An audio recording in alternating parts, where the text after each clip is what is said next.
if you can. Me? Bam, we're live. Just like that. I gotta say, I'm a little nervous talking to you always, Saban.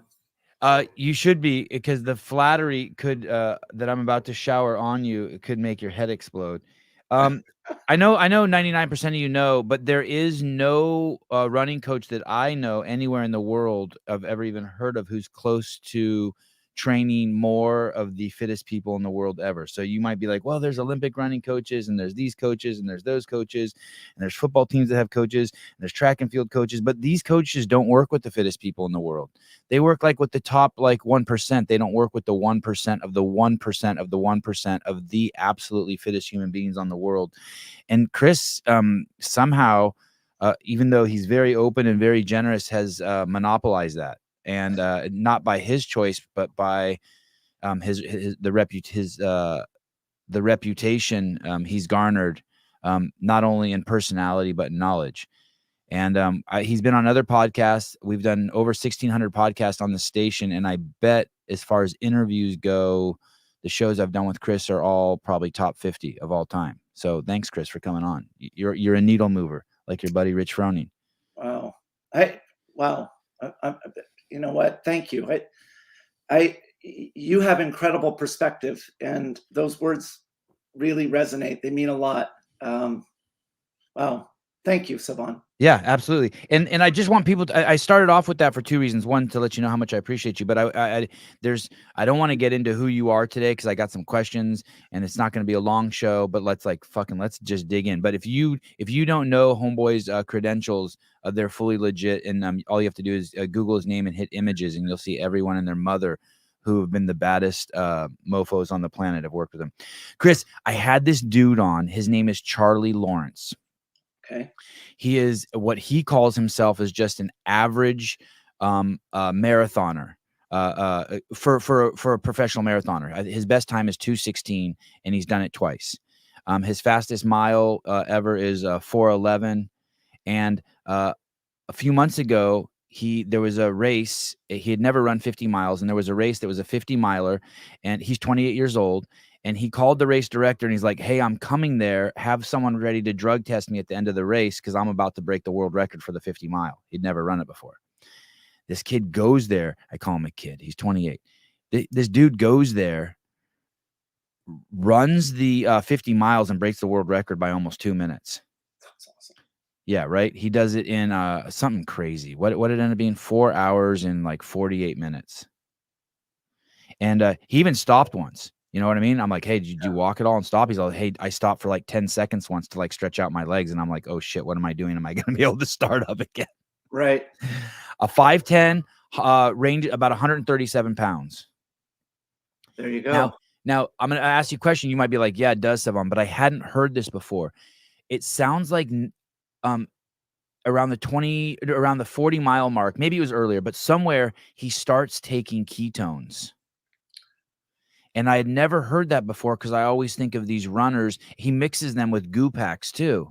Mm-hmm. And as we know, at some point, the system, right, when you're fasting, that's the whole point of going into ketosis, right? You use all your glucose storage, and then your mitochondria wants to still do the ATP thing, so it switches over to fat, which it has to, which is ketones.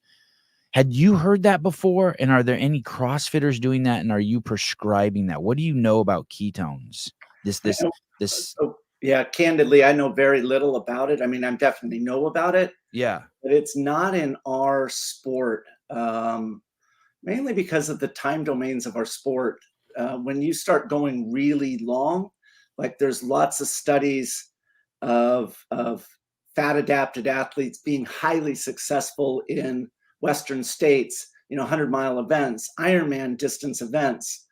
But because our sport is so dependent on shorter time domains, much higher intensities, the use of carbohydrates becomes critical. What is when you think of CrossFit, what's the longest time domain you think?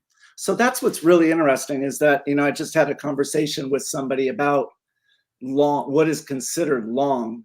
In track and field, distance doesn't start until 3,000 meters, so roughly 1.8 miles. Okay. So like a mile is considered, middle distance. Which is still less than 10 minutes. Yeah, right. Okay. So for good people, right. Yeah. Good Yeah, time. yeah. A good time in CrossFit for 3K is around 12 minutes. That would be a good time. Okay. Roughly equivalent, like I would say 20 minutes for a 5K would be good. Um, but yeah, I would consider distance anything over 20 miles. If you're, for example, training for a marathon, most people can relatively easy get through the first 20 miles. But then you start having metabolic challenges, you start having muscular stamina problems, and you have to be committed in that sport. It's not like something where you could part-time it and do it, 3 days a week and have some success. Yeah, the he mentioned that to me. I hadn't heard that before, but it sounds like it's obviously normal for, your crowd. There is the 20-mile wall that just, like, everyone knows. What is that? What's funny is that Austin Malleola hopefully doesn't mind me telling this story, but I was at his gym before he was training for the Boston Marathon. Mm. And I said, so, how's the training going? Like, what's the training plan look like? What are you looking for? And he says, well, I'm going to get myself up to maybe 11, maybe 12 miles for my long run. And I said, boy, that's going to present some challenges for you. I said, what's your frequency? And, in terms of the workouts that you're doing in the week, because you can get away with a little shorter long run in the week if you have enough volume. See, the thing about training is that it's a cumulative effect. So when you back off on that volume in your final, let's say 2-3 weeks before an ultra distance race, that cumulative effect is what's going to get you through it. And so you don't necessarily have to do an 18-mile run or a 20-mile run if you've got a lot of volume, but he didn't. He was running 3 days a week. And I said, you're going to run into some serious problems around, 18, 20 miles. I'm CrossFitter. I could just push myself through it. Well, the dude did 12, 13, 14-minute miles for his last 5. Okay. You can't just push through those things. Which is shuffling, right? I mean, that's like walking fast, shuffling. Right. Yeah. And all due respect, that's the thing, is that he's not trying to be a marathoner. He just wanted to check the box. And, I have people that end up doing a full distance Ironman and they average a 15-minute mile run pace. They still got the finishing medal. Right. Yeah. That I respect. This guy, yeah, of course, yeah, me too. We're definitely not poo-pooing anyone. This guy said that when he did the 50-miler, he had never run over 35 miles straight in his life. So Yeah. after that, it was going into uncharted territory. Right. One of the things he said about so I said, you only take ketones? And he said, no, I mix the two. And by the way, he said he drank 10 bottles of carbs. I don't even know what bottles of carbs are, but he said he drank 10 bottles of carbs on that race, that 50-mile race, which is just an insane amount of liquid and just shit to drink.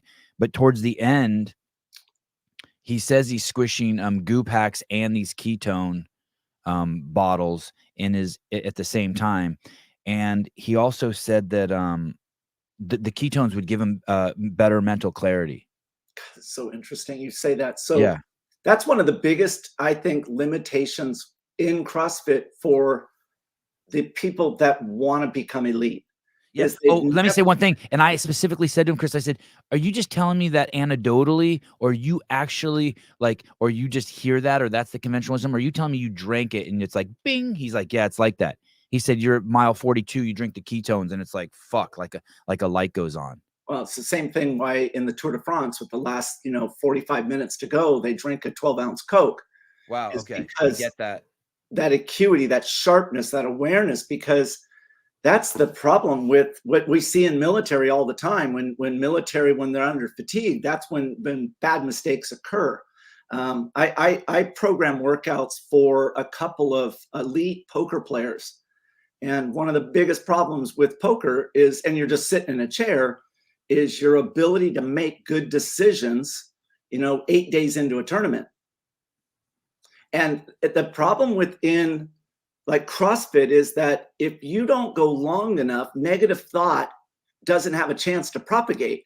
And you have to know what that experience feels like, because the first time it happens, you don't even aware that you've gone down that negative road. And once you're down that path, it is very difficult to back out and stay positive. you essentially have put yourself into a negative position in terms of overall performance. And so that's why, for me as a coach, you know what? In 2013, I made Jason Khalipa run 20 miles 3 weeks before the CrossFit Games. In 2013. Straight. Yes, Yeah. straight.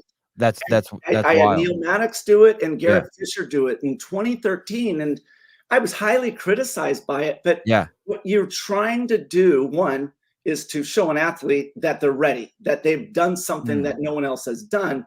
But number two is bad things occur in the CrossFit Games. It is an endurance competition. If we call it 13 events over 3-4 days, you've got to be able to deal with that negativity. And so what you're talking about with this athlete is he is trying to keep his head clear so that mistake doesn't occur. Because once that occurs, now your performance is on the negative side, and the guy's trying to go for a world record. Yeah. I think the announcement of the world record. So I was that's bold, right? Dude, that's bold. I go, did you have any doubts? He goes, no. He goes, dude, I saw it. I saw it like every second I was awake. I saw myself setting the world record. That's a rare athlete. So I saw that at the Prefontaine Classic here a couple months ago. Is that a running event? What is that event? So it's an amazing event. What they do, Savon, is that they just give you the juice in a competition, meaning it's just one heat of the best of the best of the best. And it's not like they're doing, 5,000 meter men's, 5,000 meter women, 100 meter men, 100 meter. They'll do 800 meter men and then the 5K women. They'll do the 100 men, the 200. So it's just one event, male, female, and it's just one heat. God, that sounds fun. That sounds like an excuse to get drunk. Oh, and short event and big party. This competition in the field that they run on, it's the fastest track in the world. And there were multiple world records that were set. But what they do, which is really cool, is they have in the inside lane of lane one, the inner lane, which is really the 400 meter distance, they have light bulbs. And these light bulbs can be programmed to hit a certain pace. So what they do is they ask the top athlete that is in that heat, how do you want us to set the lights? And so you see where they are in terms of their goal, and they announce it. Well, 5,000 meter women come out, and the announcer says they have set the lights for world record pace. Now, most of the time they would set it for meet record pace or American record pace. They would never set it for world record pace for a 5,000. And it's cool as a fan, you can see as they're running this 12 and a half laps where they precisely are. It's been proven because it's a consistent pace that this is a huge advantage because the athlete doesn't need to think. What's the name of the track again? I think Susan's looking for it. What's the name of the track? Yeah, it's in Oregon State. So okay. Okay, sorry. Go ahead. I could just see Sousa pecking away on his keyboard, and I'm like, oh, he needs another clue. Prefontaine Classic. Prefontaine Classic at Oregon State. Okay, light bulbs. Yep, okay, go on. Prefontaine and world record speed. Okay. So they start out, and I said to myself, I mean, I've done my share of competitions, and it is very, very difficult to put words like that out there. So there's one thing of look at how beautiful that is. That is beautiful. Isn't that? Yeah. Yeah. So to be able to put yourself out there and say, like, one of the things that when I was working with Tia way back before she started winning was she got beat a couple of times by very small margins, and that sits in your head. And so when she stayed with us for a while, and I said, have you ever said out loud that you want to win or you are going to win the CrossFit Games? And she says, I've never said it. So we were at HQ a couple of days later, and Tommy Marquez was interviewing her. I told Tommy before the interview, I go, I need you to ask what is her number one goal? And for the first time, she put it out there, because once it's out there, that's a whole different athlete. Well, imagine you're going out onto a track and you say to everybody that's watching, and it's on national television, you're going to go for a world record, and the lights are set for that. And she did. She beat it by 3-4 seconds. Crazy. Crazy. Hey, what a genius. Like you saying that made me want to go to that event. Just those light bulbs. What an interesting thing to elevate a sport, because you know everyone's like, how can we get more fans? How can we get more fans? What a fucking genius way to do it. They made it so on that track where you saw those pictures, what is really amazing is they realize the attention span of the audience. And so what they'll do is they will have a track event, and then what they'll have is on the far side of this field, this is basically where I was sitting. On the far side of the field is like the pole vault pit, and the world record was set by a kid that day in the pole vault. It's funny, they asked this kid in the interview, they're like, so because he was young, I think he's 19, 20-year-old kid, and they're like, hey, so amazing performance today, and what's the plans, what's your thought process moving forward? And the guy's like, yeah, I'd like to keep having more days like this one, because this one was pretty good, as a 19-year-old setting world records. But what they do is they'll have pole vault immediately after the finish of another event. Yeah. And it's always staging. And like I said, it's just the juice of it's the final heat. And so you're seeing the best in the world throw a javelin, for example. Hey, I know someone's going to think I'm joking, but I'm not joking. The CrossFit Games should, in between the big heats, they should bring out the 2 strongest guys in the world who only have one arm, and just have them do a what's that called when boxers they supposedly don't really fight? It's a like sparring. But an expedition match. Expedition match. Oh. They should have the 2 guys from Wheelwad or from the games who only have one arm do a clean and jerk event. And so we get to for 5 minutes while they're reorganizing. We have 2 guys with one arm clean and jerking 225. Right. They should bring out Mikey Swoosh and Tim Murray, the 2 fittest dwarfs who tied last year in the world for the fittest dwarfs, and have them go against each other. We should be exploiting and glorifying. People will lose their shit if you have 2 in between watching the 2 top women's heats go, or the men's heat and the women's go. You have like the 2 strongest guys with one arm go out there and clean jerk. People, 5-minute event, super quick, nothing's on the line. The crowd will lose their shit. It'll be cool. It would be so cool. And those people want to do it. Yeah, make it a freak show. Bring out the, and that's what javelin and pole vaulting is. It's a fucking freak show. No one should be putting a stick in the ground and launching over a, know what I mean? But you're mesmerized by the athleticism of it. Yeah, and absolutely. And it doesn't matter if you're the best in the world at something. Yeah. When you are viewing it, you're watching something that's truly spectacular. No one in the audience can clean and jerk what this guy's doing with one arm. That's why everyone in the audience with both their arms. That's why everyone's like, what the hell? You know what I mean? As a coach, I have this thing called a gold star, and a gold star is something that it should never happen. Meaning I've seen everything as a coach, and it is very rare that something occurs that surprises me, because that's a good name for a book. Chris Hinshaw, Gold Star, and it's 20 short chapters, 20 stories, and each of them is something that you can't believe you saw. Okay, go ahead. Yeah, because that is a rare thing, but it does happen, and that's where I find the best in the world. They're doing things that have never been done before.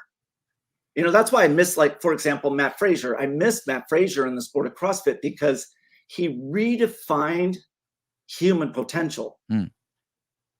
And once, like, Bob Beamon jumps 29 feet, now it's like, yeah, I could do it. It's possible. It's like Ironman. As soon as, Kona, someone 8 hours, it's like, oh, 8 hours is possible. Yeah. That's where, and so to me, those are the moments that are worthy of a big prize. And so that was the invention of a gold star. And by the way, just to build on that story, it wouldn't even have to be CrossFit athletes either. You could pick the guy who's the fastest guy in the Paralympics and be like, hey, will you run a 400 for us in front of an audience with your 2 fake legs? And the CrossFit audience, because we love watching people move and do athletic shit, we would all just be like, we would be on our feet watching him run a 400. Or yeah, I think that's what Rogue does so well, is that they have strongman built in between, Yeah. and it's keeping the fan engaged because you want to be entertained. Um, to piggyback on even how amazing Matt is, the thing is we have people who like will all stand up for him and be like, holy cow, Danny Spiegel, Guy Malheiros, you know, like these people, like you're like, wow. But Matt, you never knew where or when Matt was going to do it. And so like, you know, where Danny and Guy are going to do it, but Matt could just set the bar high and like running, right? All of a sudden he's the fastest dude out there. You're like, whoa. I mean, he could set the bar high anywhere. But Matt was a student of the game. Mm. And so like that's, you know, I'll give you an example. Camille LeBlanc-Bazinet, in my opinion, one of the smartest in the sport, and I was able to start working with her in 2013. So one of the things that she did is she recognized that Rich Froning wins the CrossFit Games because of his performance on the last day. He somehow won every single event. And Rich, back in those early days, never published what he did in terms of his training. He was kind of this person who was a mystery. But somehow, some way, Rich would dominate on that final day. And so in sitting down with Camille, and she recognized that, we had a conversation about, and this is what Matt would do. When he would look at something and he didn't know the answer, you would have dialogue. And so Camille comes and we start talking.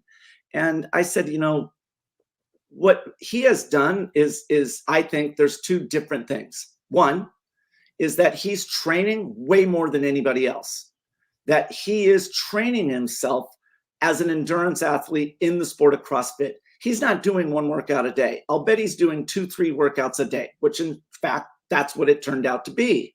He was developing himself for that specific competition. As a byproduct of that type of training, he was becoming more fat adapted so that he was able to conserve the consumption of his carbohydrates in those earlier days and have more carbohydrate stores available for that final day. And why is that important? Because once you deplete your carbohydrates at the CrossFit Games, it takes about 48 hours to put it back to fully filled. So you're at a deficit at each day. That's why at the CrossFit Games, day one, you see them all warm up properly. You see them all cool down properly. The final day, there's very few people that are doing that. So Camille and I sit down and we discuss this. And she says to me, I want to be the most fat adapted athlete so that I am in that same position. So that's a trainable adaptation. What you do is you will do your long effort of the week in a fasted state, essentially a ketogenic state. And so what she would do is the day before, she would finish up her day of workout, have a very light meal, fast that morning, workout, do a regular workout, basically depleting all of her available carbs, and then do her 2-hour, 3-hour endurance type of long, slow, easy workout in a fasted state. We had her data before, and you can get it from doing a VO2 max test, a metabolic test, and after. And 14 months later, she went on to win the CrossFit Games and dominated on that final day. Chris Hinshaw looks like a pastor this morning. I agree. Hey. Hold on. No, come on. It's so, Father, please, I've sinned. Please come back, Father. I'm sorry, right. Father. Oh, shit. Now he looks like a Olympic track coach. Oh, yeah. Wow. As we enter the second half of the podcast, Chris Hinshaw will change his costume from pastor to track and field expert. Last time I was on and that was a long distance running outfit before. This is short distance running. Wait. Tell me. I have my shoes too. I'm getting ready to go. Tell me good. No, last time I was on and it's like nice background. Looks like he's in prison. Yeah, it still looks like you're in prison. Your audience is just brutal. It wasn't what I said in the beginning. I'm not nervous of you. It's just that your audiences, man, they're just like, they speak their mind. Oh, look at Jeff B. Birchfield pylon, high priest of endurance training. Oh, man. Was that Cashmere, that other one? No, it's just a down puffer. Okay, I want to know how swanky you are. No, no, no, I'm not. I wear the same thing every single day. You know, sometimes I don't leave the house Am for a am I week. am I stupid for never hurting that? Hurting, never hurting that? Am I stupid for never have had heard that? Am I an imbecile for not ever having heard anyone say that the reason why Rich did so well on the last day of the games was because he was fat adapted? What I always heard is because that's when Dave and crew rolled out the CrossFit workouts, and that's, you know, kind of tongue in cheek, but that's what Rich was best at, is CrossFit, and the rest of the shit was just kind of a build up to CrossFit. I've never heard this fat adapted. Is that, have you But heard look at Rich and look what he just did. with all Uh, the gummy bears? no, but the race across the sky, you know, Oh, when I thought you he's were talking about the 24-hour rowing he did where he ate 300 pounds of no, gummy I'm bears. talking about what he really did with the Leadville 100 mountain bike race over Okay, the yep. summer. Yeah. That that is one of the most difficult events in the world. Wow, And to okay. break 12 hours is a remarkable achievement for any athlete.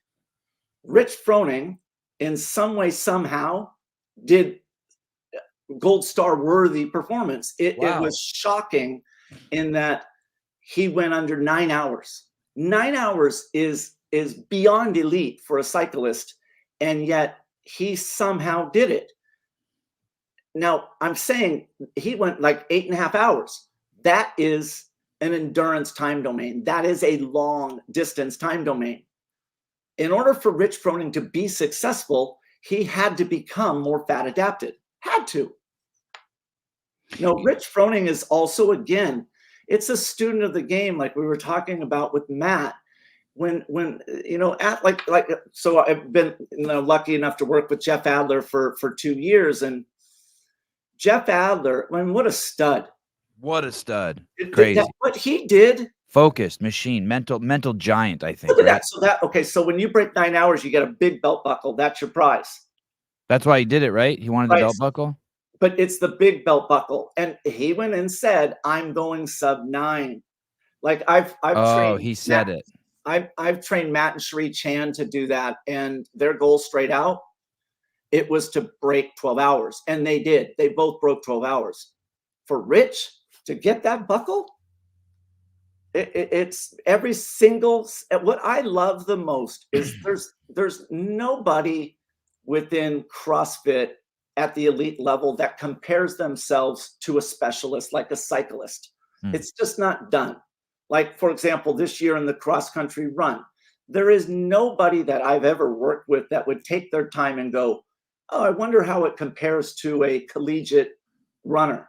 Mm. Because it's not even remotely in the same range. It's like, you know, Matt Fraser was a great runner. Jeff Adler is the best runner I've ever worked Mm. with. Wow. He wouldn't make a good high school cross country team. And so they just don't do it. But you know what does happen is that when Rich does something like that, the cyclists look and go, "Oh my, look what happens to a guy that dedicates 6 months to our sport and what he was capable of doing." It shows the versatility of these athletes. If Rich Froning, if Rich Froning decides to lose, you know, let's say 85 pounds, I think I could get him to run sub 210 for a marathon. Wow. Wow. You know, he's just too big. He's too big to move that weight, right? That power to weight ratio. Yeah. Weight in the sport of running, it matters. You know, there's I wonder if Rich could get down to 160, 150. no, I'm talking about one under 120. You know, Yeah. Yeah, because this other guy was 5'10", 137. I wonder how skinny Rich could get. right. So my Ironman weight was, you know, I'm 5'11" and I was 145. I mean, that's to do. So weight matters. Like, you know, I'll give If he you got down to that with something, if he did something crazy like that, he'd probably never recover, right? He'd never bounce back from that. The yeah, body. because it's not. I mean, even like when he was saying about the training, it was because of calorie consumption on bike rides. You know, he'd be out there for 5 hours. It's hard to maintain weight. Like, but when I did triathlons, and I was training 6 hours a day for a minimum of 5-6 days a week, and I would drink. It was called Exceed. It was a complex carbohydrate powder that you would mix with a liter of water, and it was 1,000 calories. And I would have 3 of those a day because I couldn't eat enough food. It's just too hard to chew and eat. And so, but I'll kill you a And that's cool what little. Charlie Lawrence must have been drinking when he ran the 50 miles, right? That's when he says he drank carb drinks. He was drinking something like that. Exceed, Yeah, right? but it's way more advanced now. I mean, Oh, there's okay. products out It's not there powder that, you stir in these well, days. it's absorption, but it's the absorption rate. And what they found is a unique concoction between the percentage of glucose, sucrose, and fructose increases the absorption rate more than just having one. Okay. And that's the thing, is that sport has become very sophisticated as to squeeze out more performance. Right. Like marathon runners, it is well known in the marathon elite community that they intentionally dehydrate themselves during the marathon to lose weight. And it's not uncommon to lose, 8-9 pounds of water weight during that marathon. And the risk of underperforming due to dehydration doesn't outweigh the benefit of losing that sprung weight. And like, for example, when you do a VO2 max test, they are divide that performance by your kilograms of body weight. It's called your aerobic power. It is your power output to weight ratio that really does matter. So Rich Froning, when you have to ride a bike uphill, you have to take that weight uphill. It's not like he's just on flat ground. And on flat ground, he would have done really well at 198 pounds, not going uphill. And so when you start to go uphill, that power to weight ratio begins to matter. Oh boy. Oh, you're thicker than I thought. Wow, yeah, you're thicker than I thought. What year is this? Oh, that's 1985. Bro, that's some footage. Yeah, good find. Good. So look at Sousa's like leaning back in his chair and shit. That's Pounding a his good chest. find. I didn't even know that was out there. Huh. Chris, one of the things I was surprised when I did ask Charlie if he was lighter when he crossed the finish line, and he said no. And I said, how could that be? He's like, dude, I drank 10 bottles of carbs. Yeah. So So that's so also he made a huge concerted effort, right? right, because it's a different type of a competition and 50 he's never miles. done it before. But Yeah. if he does it again, what he will do is learn from what he experienced, and he is going to play it tighter and tighter and tighter. He's going to try and squeeze out more performance. Where is the low-hanging fruit? And that's what I do. Like with elite athletes, like, where is the low-hanging fruit? And where should we spend our time? Like, I work with Alex Kazan, and I'm only working with 2 athletes, right? In the sport of CrossFit, because the sport, Adler and Gazan, just those two? that's it. Wow, Because it's those are good horses you got. God, those are 2 of my favorite.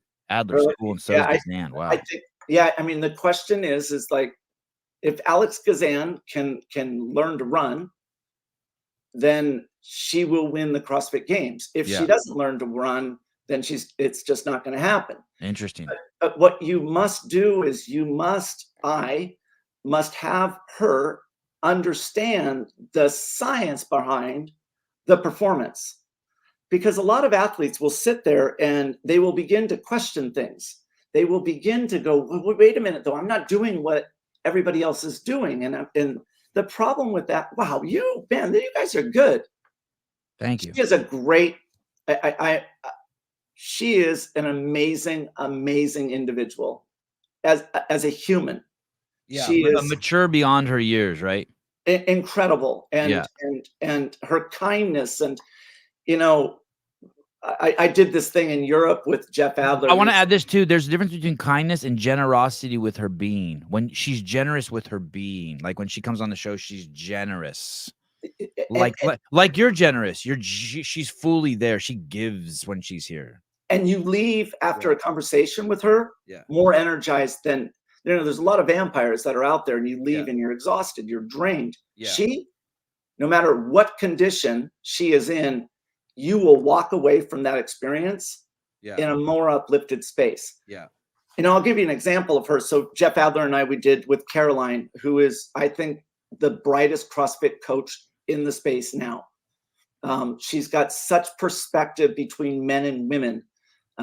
Yeah, very smart. She's just passed her level 4. Oh yeah, I So heard about that. Congratulations, Caroline. Actually, yeah, someone told me that this morning. it's Dave told me legit. that this morning. Yeah, Yeah, that's she's awesome. truly remarkable.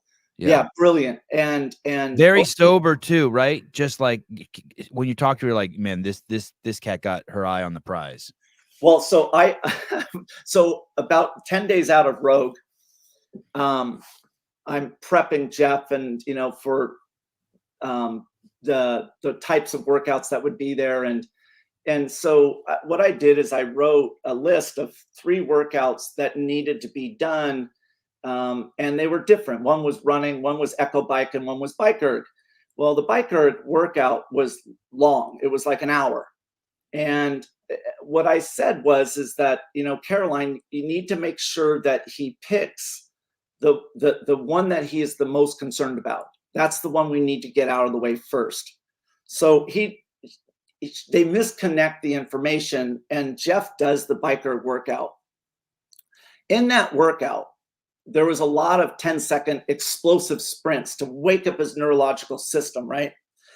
And it destroyed him. It really hurt him. And so much so that he couldn't even walk home from the gym, which is maybe, a 15-minute walk to their house.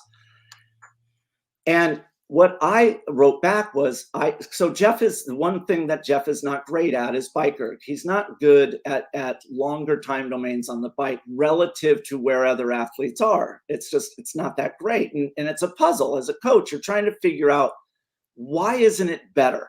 Well, this workout, it had a bunch of standing sprints at high RPMs. And his weakness was he couldn't hit the high RPMs.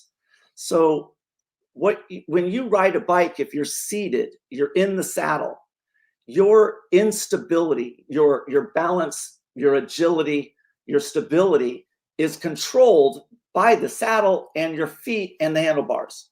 Well, when you get out of the saddle, if you don't have good balance and change of body weight as you're accelerating, you see weaknesses. And there I found was his weakness. His weakness was he had great power output at high damper settings, high wattage output, but as soon as I turn it to damper of 1 and I want him to go 130 RPMs, he couldn't remotely do it. So I loved it. It was a huge breakthrough, and it changed the direction of our programming. Caroline writes me a note. Savant, it was so brutal. She said, he's destroyed. He hasn't been sleeping. He hasn't been eating. His back is hurt. He's got 10 days out. We're trying to set up the new gym. And what did you do, Chris? I wrote back, and the only thing I can do was, I'm sorry. Yeah. And then like 4 hours later, she wrote back and she's like, look, I was just having a bad day. It was a bad moment. And I told her, I said, that's what I love about you, is you're going to come in and you're going to speak your mind and you're going to give me real insight. No sugarcoating. And she never sugarcoats. If she has something to say, it's coming. And that I love. Let me ask you this question about biking, and I don't have the words to articulate it, so bear with me here. But and I'm not like a great biker, but I grew up on a bicycle. Like I rode a bike every single day as a kid, right? Just out in the street and around, 5 to 30 miles a day, whatever, just around the neighborhood, hours on a BMX bike. Yeah. I see some of these CrossFit Games athletes ride bike, and especially in the women. And I actually noticed this in women in college too. They don't ride a bike. There's some component of biking that's athletic, that's this transfer of body weight, so that you're not just. I can't really explain it, but there's like a bounce to riding a bike, and there's like some, and there's something to it to where you're using your calves and your quads and your hamstrings and your glutes, and you're using you're using everything. But when I see these certain athletes ride a bike who haven't been on a bike, they think it's pushing down. Right. They just hold the bike there and they're pushing down. What sticks in my mind the most, I don't know if she still does it, is the first time I saw Brooke Wells get on a bike. I was like, holy shit, that's not even bike riding what she's doing. She's doing weightlifting on a bike. Yeah. It's almost like they've learned how to ride a bike in a spin class. So It's What it's so it's so trippy. Those people are at a massive disadvantage. and they don't even know it. Massive. They don't Yeah, even know it. yeah. You How know, would you explain that to someone? And their balance is horrible too. You can't have balance when you're doing that either. right? So but you have to actually practice the outdoor riding, getting Yeah, out of the saddle and controlling, because even if you're standing on a bike and it's stationary, that's a whole different thing when that bike right, is moving right, and right. it's hitting mixed terrain. You have to put time in the saddle outdoors. But But so I would even see, and I hate to keep picking on women, but I don't see this phenomenon in men. And even when I went to college, I would ride to school every single day, and you know, at UCSB, everyone's on bikes, yeah, more bikes per capita than anywhere else in the world outside of China. And fucking, there was always I would always see girls doing that, and I'm like, these girls have been riding their bike every single day to class for fucking 2 years, and they're still riding it like just mashing the pedals. yeah. I don't Can know if you that's unfuck that? Could you fix that? so. Oh, absolutely. You So can? you have to, but you first have to explain to an athlete, Yeah. and this is what I do with any athlete that I work with, is that you explain to them what the purpose is, the intent. Mm. So if I was directing you, Saban, what I would do is I would say, Saban, look, you're incredible at riding a bike Thank you. seated in the saddle. You are incredible at Oh, flat shit ground. sandwich? Are you making me a shit sandwich? No, come on. Oh, like, you know, the compliment and then the No, no, what I'm gonna do, because my job is to convince you of what I'm Yeah. about to tell you. Okay. That's my job. I have to have you believe in what Okay. I'm about to say, because I'm gonna start programming workouts that incorporate this idea that I'm about to sell you on. And that is one of the most important things that coaches can do. What is the purpose of this workout? Like, why is this workout, of all the workouts, the very best one that you can be doing right now? So for you, what I would do is I would tell you is like, look, your seated muscle groups eventually will fatigue and fail. And Mm. what's your backup plan?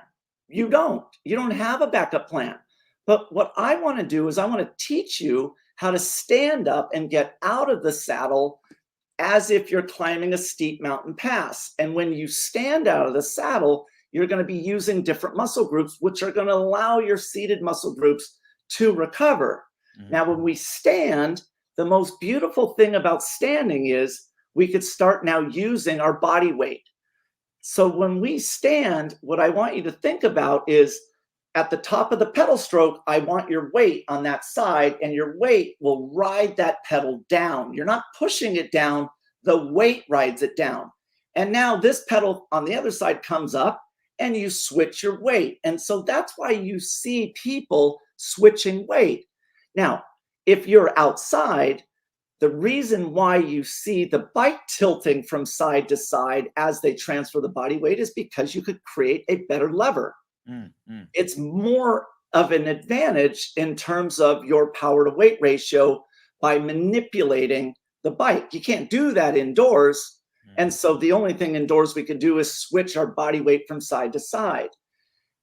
That's what you want to tell an athlete, is that we are not mashing the pedals. We're trying to allow those mashing legs to recover by using different muscle groups. God, you're Now so you have patient. Being a coach is so you have to have such crazy patience. you That do, but you Yeah, also have to be smart.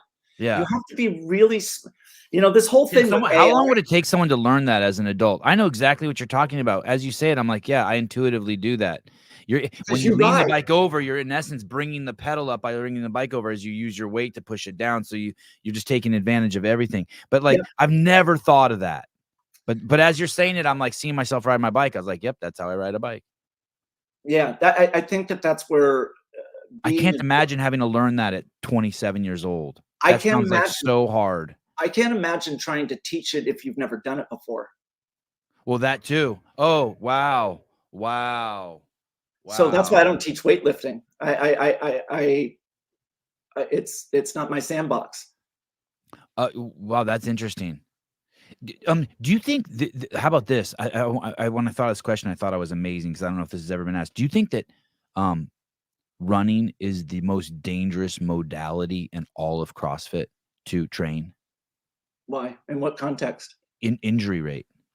chance of injury and fucking up the whole fucking the machine. It's like, like when you're tinkering with something small in your car, like Yeah. you get a flat tire and the car's fucked. Yeah. So I'll say Is, two is things. running safe or is it dangerous? Where does it fall under the Well, I think if we talk about in terms of dangerous, I think there's a lot of misinformation of knee related issues. like when you tell me you have Jason run 20 miles, like my butt puckers a little bit. I'm like, ooh. But you're not doing that just on because I Right. couldn't The come up with a longest he's better ever run idea. is 600 sprint, and now he's doing 20-mile run. Jason, the week before that, did 10 by 800s in 2 minutes and 57 seconds Wow. with Okay. a 1-to-1 work to rest ratio. Okay. And that's a marathon predictor workout. So he did 257.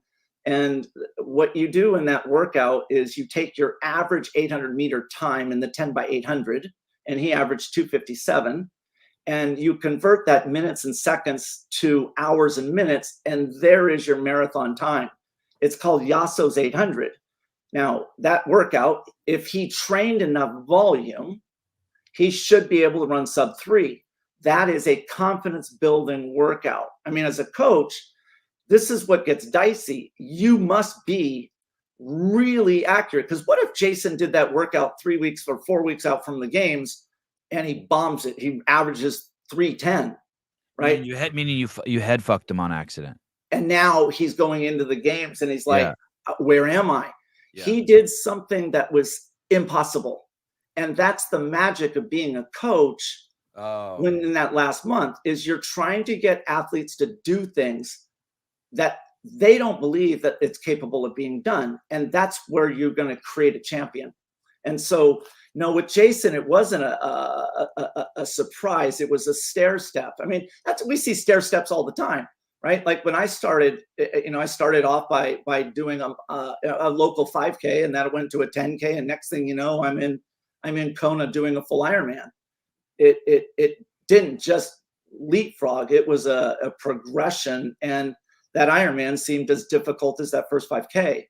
So what about is running could you put a hierarchy, you think? Would you put there's a hierarchy like overhead squat, then running, then sit-ups, or I mean, is there any or no, you don't? Do you think you could put the I would put running at the very top as the safest or most dangerous? Most valuable, I think, most valuable. in terms of bang for the buck, meaning the value. Manny Pacquiao. Yep. The value that you get and the risk it has. Okay. There's no evidence of knee related issues in the sport of running. I've never come across studies on it. I mean, it's one of the most common talked about pieces. But running does, lead to injury. I mean, I see it all the time. A lot of CrossFit athletes, they have shin splints. You see it all the time. Justin Madero said it 2 years ago. One of the reasons why he really struggled was shin splints. So it does occur, for sure it does. I've been injured. I got second place in Kona, and my IT band was so messed up that it took me out of the sport for 6 months just to heal up that. So it does occur, but what we have to realize is the benefit that running provides on multiple levels. And the biggest one is you think about what you do when you're not working. You're on your feet, and you must be able to manage your body weight. If you're able to manage your body weight, imagine all the other things that you're now able to do. So what you want to realize is that as you age, the key will be are you capable of managing your own body weight? The other piece is the cardiorespiratory adaptations. I mean, like I do a lot of work in firefighting. The number one killer in firefighting is a heart attack, cardiorespiratory disease. And all they would need firefighters. You mean for the firefighters? Yeah, and so part of what all they would need to do is some 30-minute of jogging, aerobic pace, low intensity, heart rate of 180 minus your age. Just do that. It's not hard. We're not asking you to suffer. I just need some consistency.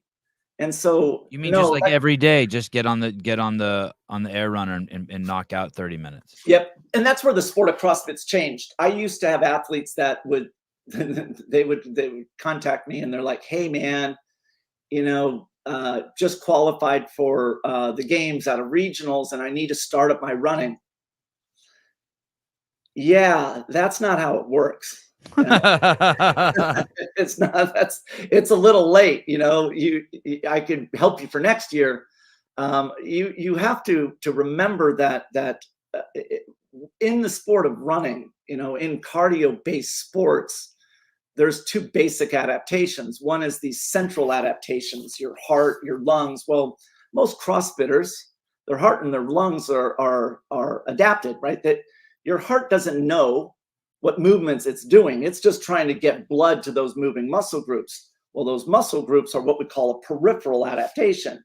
Well, when we talk about peripheral adaptation, it follows this theory of specificity, which says if you want to get good in a movement, you have to do that movement. So if you think about it in terms of running, what you're doing is by running, you're creating physiological peripheral adaptations in those running muscles, specifically improving those muscles' ability to pull that oxygen out of the bloodstream and consume that oxygen as a fuel.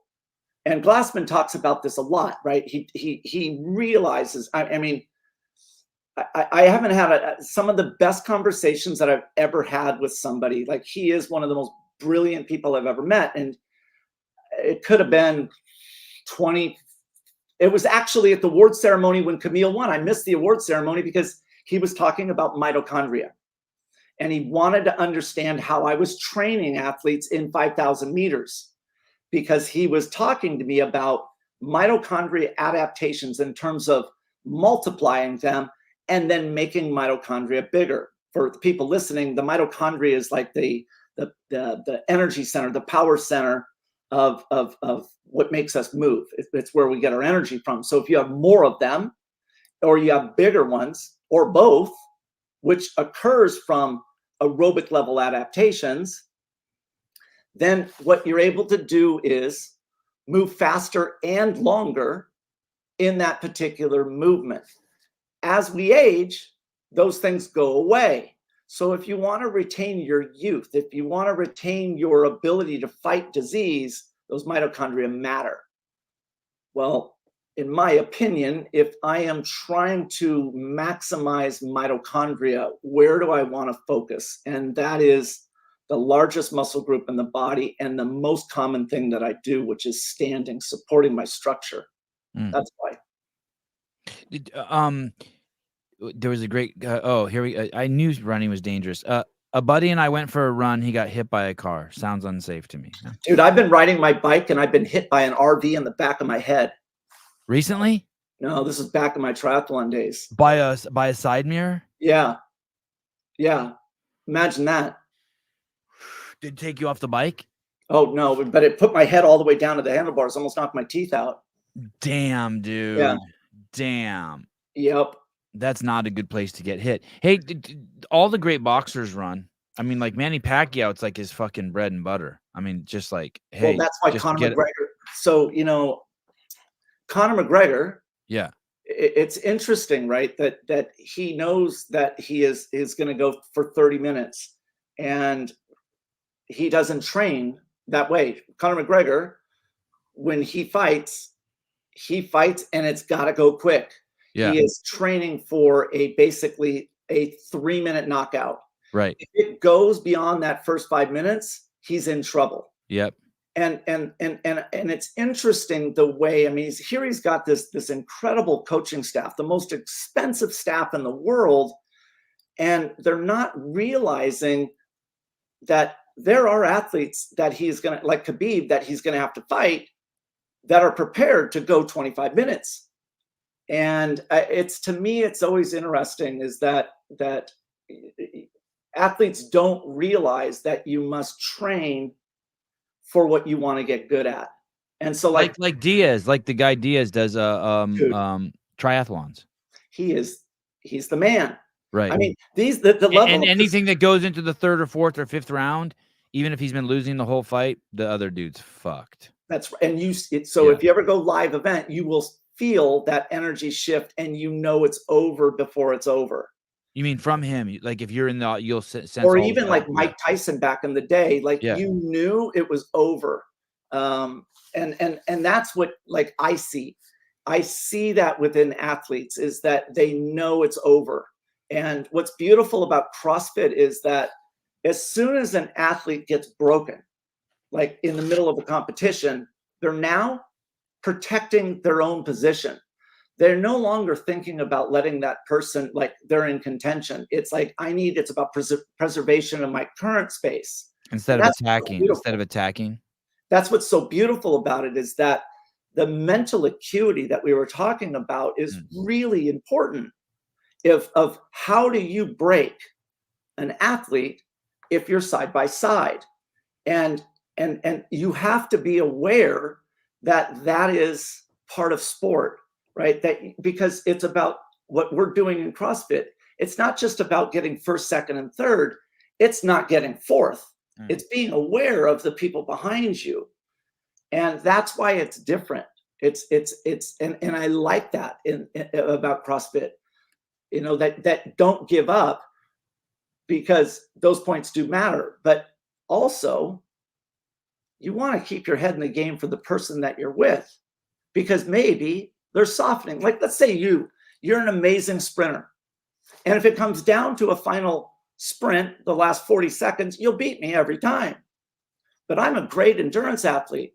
So what do I do to beat you? Because I can't let it come to a sprint, because I will lose. This is where what we were saying about Fraser and Froning and Camille is that you got to be smart. What am I needing to do now so I don't get into a position to sprint against you? And you know what I do? Is I surge in the middle of the run. And you know what you're going to do is bridge the gap. Every time you bridge the gap, I'm taking away your speed. Tactically, I have to do it. Otherwise, just take the win. And that's where the elite are. Like we said earlier in this podcast, like, you don't know what you don't know. Imagine you're competing against an athlete who is looking across the field and watching your rate of breath and seeing whether or not you're in control of your breathing or hyperventilating, and then looking at your remaining distance. And even though they're with you, they're not a threat. Now imagine you think that you're intimidating this person when in fact you're just a toy. Right. Oh, right. He's actually just recalibrating off of you. That's all right. He's just the hunter watching his prey, like out in the field. And that's what's happening in our sport today. If you're not aware of the breathing cadence of all of your competitors, like, so a couple of years ago when Becca Voigt, they had an event. She won the CrossFit Games in the 40-44 age group. And it was a ruck event. It was the ruck event that Matt dropped the sandbag. I forget what year that was, but it was basically 1,500 meters with a... You mean like something fell out of his bag or something? Yeah, like a weight or something, yeah. Yeah, like a bag. And so you did 1,500 meters with a load, and then increase the load, and it was 4 laps increasing loads. And I had done a seminar. Hold on 1 second. I just want to answer one thing. Conor beat Diaz in a 5-round fight, actually. But I do think that Diaz won the 4th and the 5th round, and that was a very contentious fight. Okay, go ahead. Back to Becca Voigt. So let's get that person off. So what I want, and what we're talking your shirts, get your CEO shirts at Vindicate, by the way, vndka.com. Thank you. Conor McGregor. Let's talk about him just, and we'll go back to that other piece. We'll go back to Voigt. I'll write Voigt's name down. And it's he's a phenomenal talent. But what I'm talking about is coaching. That's what I'm addressing, is the coaching. And yes, athlete and Conor can beat Diaz in 5 rounds, but I'm talking about the coaching and preparing athletes for the event. And the truth is that if Conor doesn't knock someone out early, he may have to go the entire 5 rounds. It could be 25 minutes. Now, if you ever want proof of coaching, look at what happens in between the 5-minute rounds and watch some athletes in what they do during their recovery. right? One of the major measures of aerobic fitness is how fast can you recover? As a matter of fact, when you do a VO2 max test, they leave the mask on and they're measuring your heart rate and your consumption of oxygen after the first minute and after the second minute. If your heart rate from one test to the next drops lower in the second test, aerobically, you have improved, right? Well, when you get 1 minute of recovery, what is the major thing that you're trying to do? You're trying to put yourself in a better position going into the next round. How is that done? By lowering your heart rate. And how do you do that? By practicing the same routine, the same ritual every single time, because the body adapts to that stimulus. The brain, the body knows I have recovery. So they have to practice it. And the recovery protocol is straightforward. If you're hyperventilating, get control of the breath. And then what you need to do is slowly keep moving to keep those slow twitch fibers firing. And then with the last 3 seconds, get the head back in the game. We're talking about coaching and Connor. Does Connor have a recovery ritual, or is his 1 minute random? Is it different every single time? If it's different, then I would argue his coaching staff doesn't know what the purpose is of that 1 minute, or they don't know what to do. Right. And it's the same thing we see in the sport all the time now in CrossFit. We will see athletes, because intervals are a part of the sport. Do you know what to do during your recovery? Or do you just go into an isometric squat, which we see all the time? That would be like recovering on a rope climb by holding onto the rope. And so you need to realize is that in everything that you do, there's opportunity, but do you even know that those pieces exist? Are they available to you? Becca Voigt, you were going to tell the year she won the 40. Right. So Becca Voigt, this is a great story. So Great. in this event, so we do a seminar at her gym, and Becca Voigt is one of the kindest people I've ever met. And she was kind both to my wife Heidi and myself in 2013, like, and never forgot it. And I met her, years later. And she said to me, we were just talking, and I said, I want to thank you for way back when, and I really appreciate the kindness. And I said, and this was after I had the aerobic capacity seminar, I said, if you ever want me to do a seminar, I will come to your gym for free, and I'll do it to your community for free, because I really appreciate what you did. Like, it was very motivating for me as an outsider within the CrossFit space that a legend in 2013 did that. So sure enough, we went to her gym, and she, of course, she was like, you know what, don't worry about what, free. I just gave her as many spaces as that she wanted. So we do this, and I teach about breathing and the protocols of breathing. And are you aware of someone around you and their breathing mechanics? Are you aware of when they're in control of their breath, or you're out of control of the breath? And hyperventilation is a sign when your demand for oxygen is exceeding what you can supply. You're essentially dying. You're in a non-sustainable pace. You have to slow down and get back in control of your breathing, which means that you're back in control of your pace. It is a way for you to assess somebody real time. So she participates in everything that we did in the seminar, and the breathing exercise and all of that. She goes on to win the CrossFit Games that year. She texts me that night, and she says, I would like to have coffee with you. My husband and I would like to have coffee with you and Heidi the next day. And I go, great, love to. And we sit down and have coffee the next day. And she says to me, I never swear ever on a podcast, but I'm going to swear because it's the context. Fair. So she says to me, do you remember when you came to our gym and you taught me about that breathing protocol?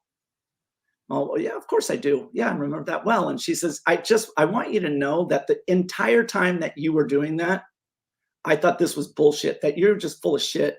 This was just stuff. And it was just trying to do some gimmicky thing to create value in your course, that no one ever talks about this. And I was like, I was so bummed. Like, I just sank. I melted, just like, because when someone you idolize and someone that in your mind, and now it was like I'm foolish, and it was like, how do I? It was awful. So I panicked, and I'm like, so I'm here to make, why you want to make me feel bad? And she said, no, no, no, let me finish. So she says, I want you to know that during that ruck event, it was me against the person who was more than likely going to win the CrossFit Games. And we were side by side through first lap, through the second lap, through the third lap. And she said, somewhere in the beginning portion of that fourth and final lap, I popped into her head, and her experience with the breathing protocol earlier that year pops into her head and what she learned.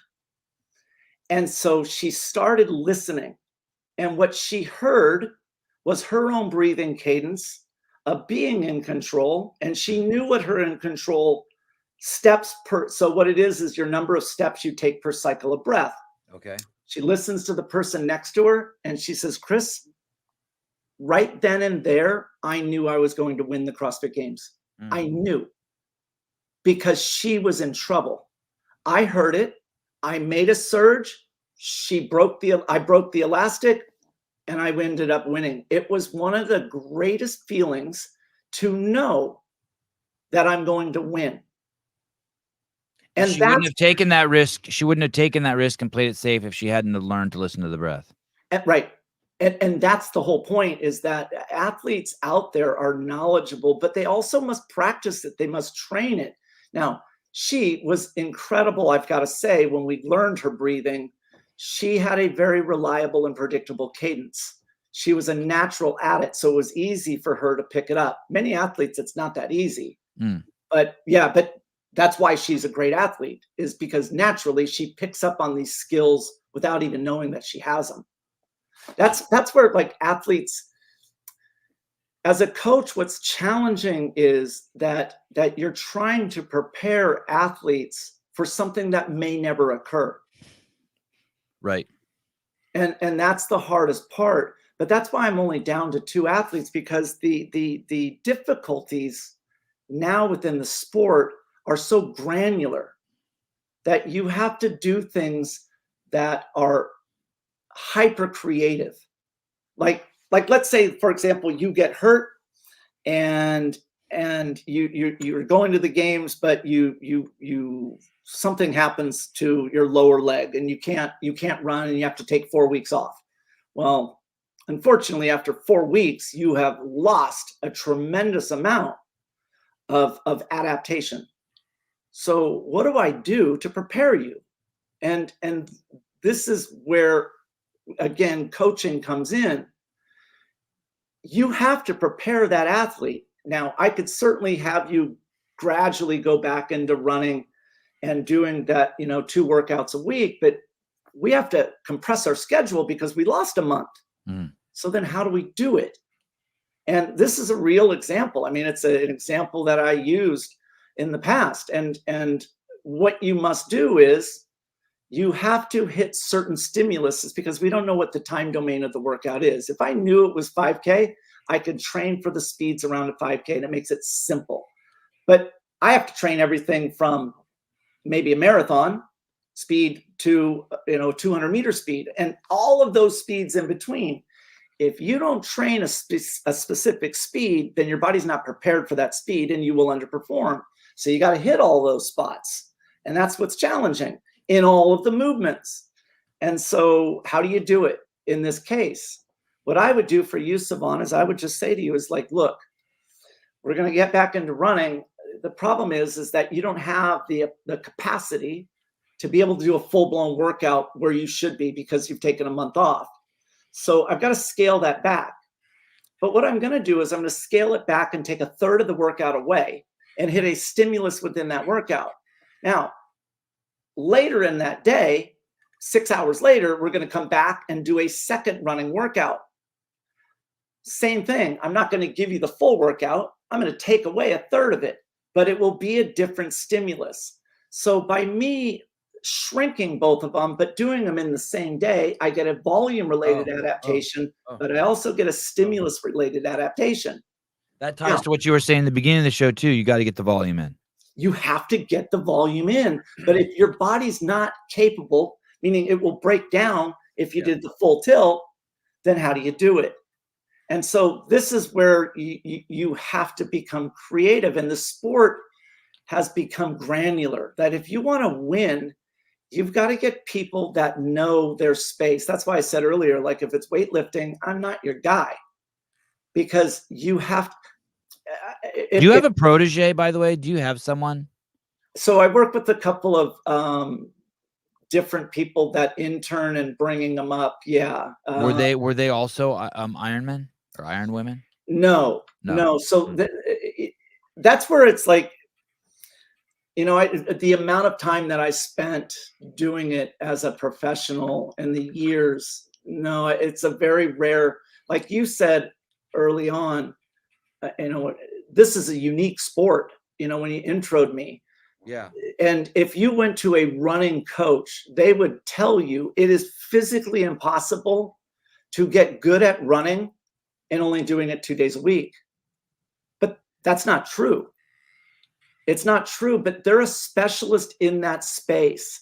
And I'll give you an example. So when I used to do swimming, I would swim 40,000 meters a week. Just a swimmer. I was a specialist. When I got into Is that where you started? Is that where that's your start? Yeah. Swimming? Okay, not running and biking. No, I'm a lousy runner. Let me just ask you this real quick. Is that common for when I think of Ironman, I think of everyone entering through the running door, or the majority? Is that They do. They okay, do. okay. They have a decent background in swimming, because learning how to swim when you're an adult is impossible. Okay. It's just the mechanics of it is very challenging. So you have to have a decent background. But the swim represents such a small amount. I never understood why it was even in there. Like for me, it was around 48 to 50 minutes. Meanwhile, the bike ride takes 4.5 hours. So it seems like a silly ratio. So but swimming is, it's funny. I'm about to put my kid into I found a swim coach and I said, hey, I want my kids to swim 2 hours, two 1-hour sessions every week for the next 6 months. And when they're done, I want them to hate swimming. He's like, I can do it. I'm like, I want you to just crush them in the pool. He said, I'll teach them everything. That's what good for you, Savon. Because that is the piece that when you're an adult and you know how to swim, and swim. Yeah. It is one of the biggest confidence boosts that you have, that in the ocean, if you're in a river, you're in a lake. That's why, because I want them to surf. I want them to be so confident in the water. Yep. Yeah. And the ocean is a terrifying thing. And you see that all the time at the games when athletes are hypoxic and then they run to the ocean and then they all stop and wait. Yeah. Because they're afraid. Right. So okay. I forget So you were saying, we were talking about, do you have a protege, and people like not understanding that you can't actually get good at running with just 2 days a week of training?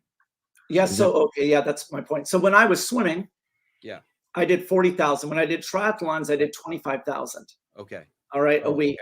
Okay. And then here I come into this sport of CrossFit, and I start working with games athletes that want to win the CrossFit Games. Now, imagine what my head is thinking. I went from 40 to 25. What should a CrossFit Games athlete who wants to win, how much swimming should they do?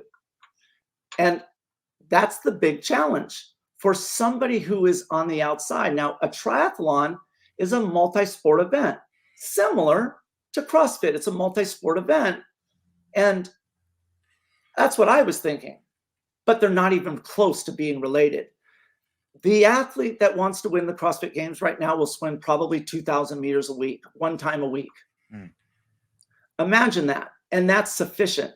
And you were doing 25,000 when swimming was just a third of the event. That's correct. Or less than a third. Less than a third, right? So let's say 9 hours, it represented 48 minutes. Okay.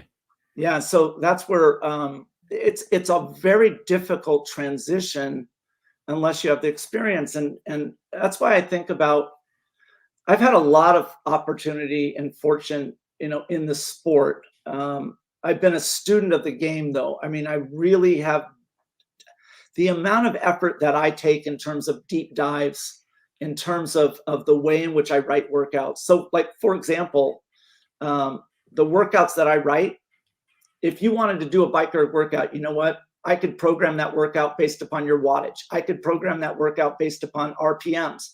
If you wanted to put a biker workout into a CrossFit workout, I can give you the biker pace based upon a time domain of the workout that you were targeting. I can do that for all of the movements. If you wanted to work on your 20-minute speed in running, I can give you that. You want to work on your 5K speed, your mile speed. All of these are with precision. That's what I mean by a student of the game. I'm not just giving you rate of perceived exertion or easy, moderate, and fast, or there's strategy in every single piece that is being done. And that's what I mean by a student of the game. And that's why it's hard now to coach a lot of people, because that's the evolution of the sport. The great ones in this sport have a level of precision that's never been seen before. And it's only going to get, with artificial intelligence and the way that workouts are written now with AI, what you're capable of doing as a coach is, it's opened up another chapter of programming that is, it mesmerizes How people. so? Give me an example. Well, so let's say that, okay, so let's say that you want to write a formula on the Echo Bike between RPMs and wattage. So if you're at, let's say, 55 RPMs, what is your wattage? If you're at 60 RPMs, what is your wattage? And so the question really would be is, how would you be able to create a formula that if I plug in RPMs into like a spreadsheet, I could find the equivalent wattage? And you can just ask AI that now and get all that stuff. You could take your RPM numbers as coordinate, X, and then what you do is you take your wattage in Y and you drop it in and you ask for some linear progression or some kind of equation to find a relationship between those results. And what will kick out is a formula, an XY formula. Well, if you have that and you know what X and Y are, which is RPMs or watts, you now have a formula to actually personalize either one of those. For most people, what I just said, they're mind boggled by that. But they can now do it and not even have to understand the math. They just need to understand, I'm trying to find a relationship. So like you, Savan, let's just say you could run a mile in 6 minutes. What you can do is look at that mile and you can scrape data from other events and other individuals. I'll give you an example, better one. High Rocks. High Rocks, are you familiar with it? Yep. Okay, beautiful. So High Rocks, on their website, they have all of their results, 5 years of results. High Rocks recently brought me on board to do the High Rocks aerobic capacity course. We've entered into. Oh, that's cool. That's cool. Yeah, I respect the fuck out of those guys. That's a cool thing. And I love Hunter. Dude, Hunter's the man, right? Yeah. Yep. So I'm going to drop this bomb out there. I'm friendly with Hunter too. As a matter of fact, he was one of the people that, he came out and trained with us for a week when he was trying to get that bid. And there's Hunter personality, right? Yeah. Right. And then there's Hunter, and he's a very respectful, kind, and thoughtful man. The rest is just stick. And I thought, I wonder, as I'm, working with High Rocks and, the ownership in Germany, and I'm thinking about Jeff Adler, and I'm like, the problem with Jeff and going head to head against Hunter is that Hunter would beat him because Hunter runs a lot. Running, yeah. Run a lot. But I thought about Hunter and his ego loves the world record, and he doesn't have the world record in the doubles. Where yeah, he's been trying, right? Just missed it by 12 seconds. He made 2 attempts in the last 6 months, right? Right. What if Hunter partnered with Jeff? Wow. And did the world record? Because the difficulty is that Hunter can't find someone that is capable to keep with him in both. Now, Jeff can keep up with Hunter in the run, but he's going to need to rest before starting the obstacle, which means Hunter could start the obstacle first, Oh. which will allow Jeff to recover. And then Jeff can come in and dominate, because where Jeff is going to dominate and be better than Hunter is in all those obstacles. That would be a great promo for High Rocks. Wouldn't it be? Yeah, great promo for High Rocks. And I think that that's that relationship that can do it. And people in the CrossFit community would love it too. Just like, sending one of its own over there and and people really, I think Hunter's, what's interesting is I think Hunter's popularity is kind of in a really steep ascent right now, even though he's getting towards the end of his career. I think people are really into him right now. Here's the thing. Hunter McIntyre, he is a big kid, and he manages his body weight in the movement of running. He's able to run a 4:30 mile, and he's a I heard he's doing Wadapalooza. Did you hear that? Is that true? I don't know if he is or not. Okay, I hope so, because Hunter is, what he needs to do is things where it's pushing the edges of him being uncomfortable. And he needs to experience that, right? Of what it's like to fight for a position versus he knows after the first event that he's going to win the High Rocks World Championships. He knows. Yeah. And so in order to stay hungry, you have to do things that you're taking a risk. And that's what's important. So what you saw back there was the results for High Rocks. High Rocks prints out and makes available to every athlete. They make available all of your split times. So cool. What I did is I thought, if I'm going to do an assessment, I can write some Python code and I can mine all of their 5 years of data. And so let's say, for example, so scroll all the way to the top on this. So beautiful. So you can enter your finishing time in on this result. You could enter it. Now imagine if Saban, I take you and you've never done a High Rocks. Why is the mining of this information important? Because what I have done is I have mined now your gender and your age group, okay? And I have taken all of the non-professional times in your gender and age groups, and what I've done is I've averaged them out and created a model that will take your anticipated finishing time and populate what people have done, men in your age group have done historically for their first pass. And so what it does now is it gives you some information that you now can train on. For example, as soon as I do that, now I have your training paces, don't I? Because I have your fastest 1,000 meter run time and your slowest 1,000 meter run time and your average 1,000 meter run time. Remember, if you want to get good at something, you have to practice it. So you practice running, obviously, but those speeds. And you can mine that data now. And AI makes that available for everybody. But here's the problem is, you have to come up with that idea. You have to know how to implement that. That's the key. In everything, what you must do is, in order to push the frontier, you're doing things that have never been done before. AI is just making it, once you come up with that idea, to test your hypothesis. To see whether or not in minutes. Yeah. Crazy. And so let's say, like for you, you now do a High Rocks and you're trying to find your low-hanging fruit. Well, mine the data from the professionals who should have better pacing. And I would take all of your individual results, all your splits, and now compare it against a professional in your age group and gender, and come up with, maybe your time in the sleds is 30% slow, and that's the worst. There's your bang for the buck. That's where we need to spend our time.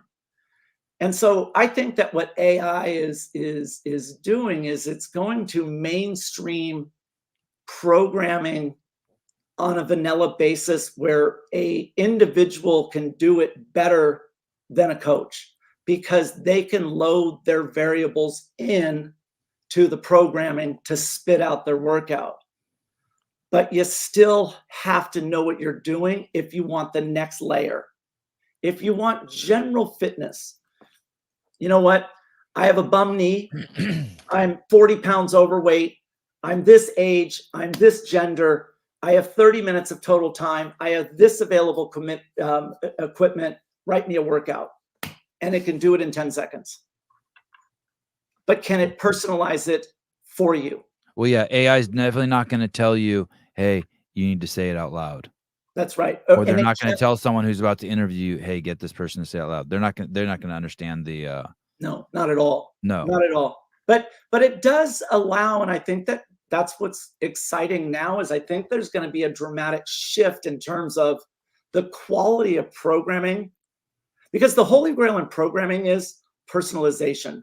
Like if you wanted to maximize value, Savan, what you would do is I would get your results, so any kind of result, and over time I get another result and another result, and pretty soon what I do is I have for any movement, and that's what I have for Jeff, is I have for any movement, I precisely know the exact stimulus to create the adaptation.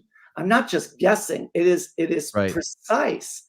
And that's how that granular level programming is how you maximize efficiency in adaptation. And that's the holy grail. The problem is that it's very time consuming to be able to do that.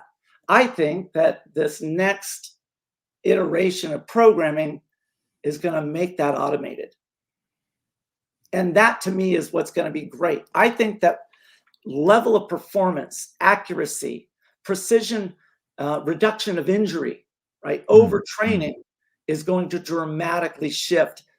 Instead of getting generalized training, like, going to Runner's World and saying, I want to do a marathon and not caring who you are, right? Your background, you're going to get something that is more precise, more accurate, and it will create more value for you. It will respect your time. Going back to the breathing thing, I wanted to throw this out there. I made a movie about this guy named John Brzenk. He was the greatest professional arm wrestler who ever lived, and he was so fucking good. It was crazy, and he's still wrestling to this day, and it's just nuts.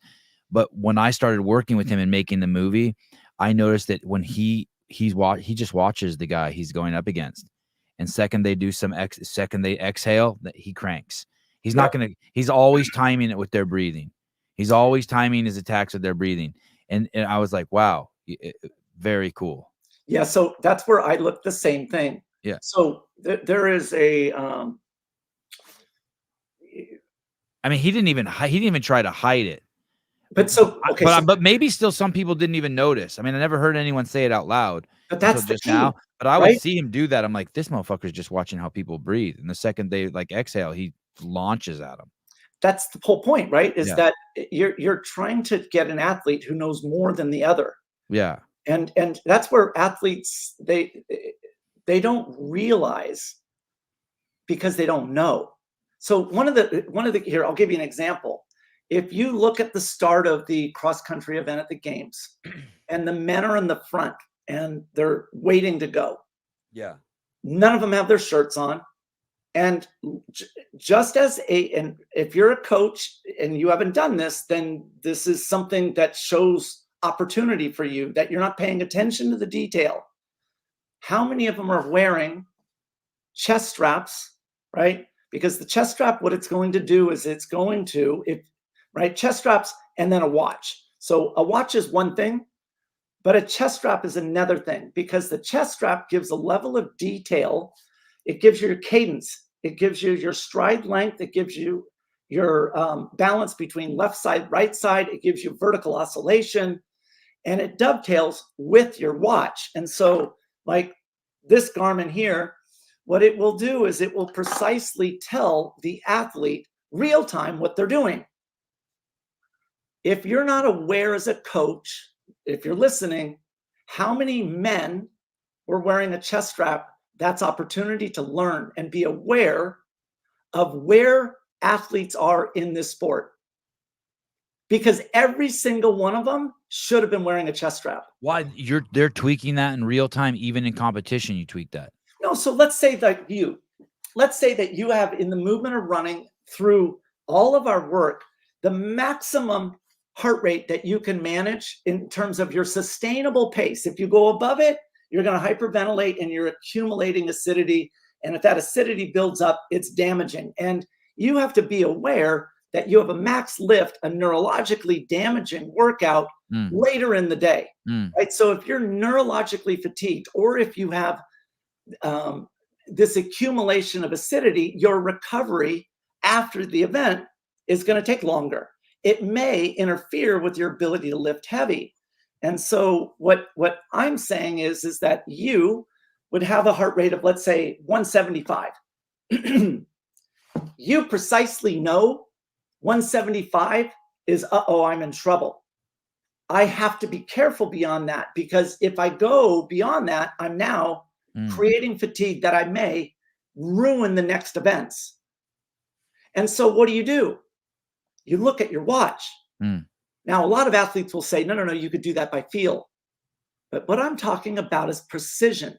Yep, those extra. That's correct. And so athletes, if they're not doing that, like, for example, I know if you're doing a marathon, and what I do is I look at, so I had lunch with Adam Knifer at CrossFit Fort Vancouver yesterday. And awesome guy. Dude, God, what an awesome guy. Best. And he did the Portland Marathon, and I did an evaluation of his marathon time.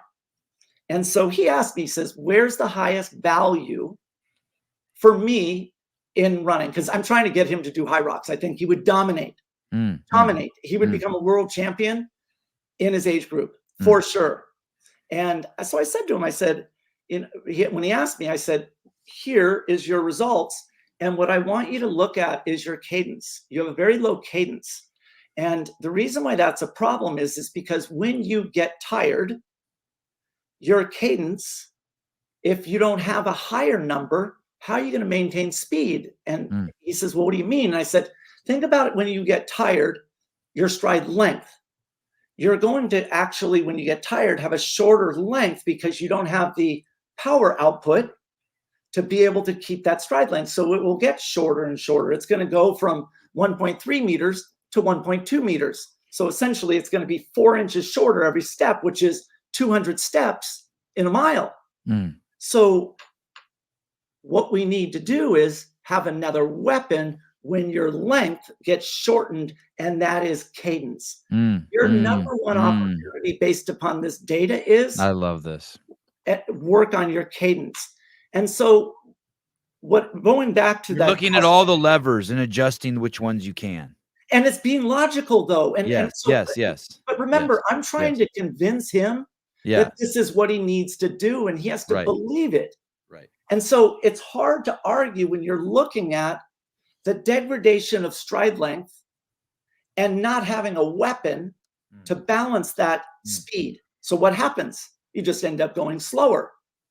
This is why Tia is the best ruck athlete in CrossFit, because when that ruck gets heavy, Tia can maintain a stride cadence of 185 steps in a minute. She is, without question, the highest cadence athlete in the sport, and no one's going to beat her until they could get their cadence up. And that's what we saw from Jeff at Rogue. Wow. The reason why Jeff dominated was because he trains workouts that are cadence-based workouts, not speed, but cadence under different loads. And so this is where I'm sitting with Adam, and it's like, you have to have something compelling is the point. And then this circles all the way back to just having the data, granular level, personalized training. But loving it. Like there is nothing that, besides Heidi. You had to bring up love. Well, and what turns me on, besides Heidi, a good spreadsheet. Right. And a good equation. Like a good equation, when it works. Like I wrote a couple of months ago an equation where, like, so let's just say that, you do a 20-minute test on the bike erg, FTP test, functional threshold power. That 20 minutes. Should we shut it off? Hey, we're good. I have to have you back on again. My wife's texting me saying, your fucking kid's in the car. Get out here. No, she doesn't talk to me like that. Oh, Yeah, I let's go. love you to I'll see you. death, Chris, and you deserve better than being cut off at 94 minutes. Listen. That's all right. I was just gonna, yeah, we'll leave your viewers on hold for one of the most brilliant formulas that I wrote for the biker. Okay. I'm gonna put right now. Next time. Brilliant biker formula. Okay, let me just leave you with this. Someone paid $1.99, and they want to know if you had to marry, fuck, or kill Matt Fraser, Khalifa, or Froning. You had to marry one of them, fuck one of them, or kill one of them. Fraser, Khalifa, Froning. Would you like to take a stab at this for I would marry. $1.99? I would marry Jason Khalipa. I don't know about the other ones, but I would take Khalipa. Fair, safe. Okay, good. Okay, I like that. He and I really like all three of them, but Me too. Jason's one of the most enduring humans that I have. You wouldn't mind that? You wouldn't mind all that hair in the shower every time you got in there? There'd be shower hair on the walls No, and stuff. You accept it. no, we would have to shower separate, but yeah, that would bother me. Yeah, that would bother. But it's his heart, and he is one of the best humans that I've.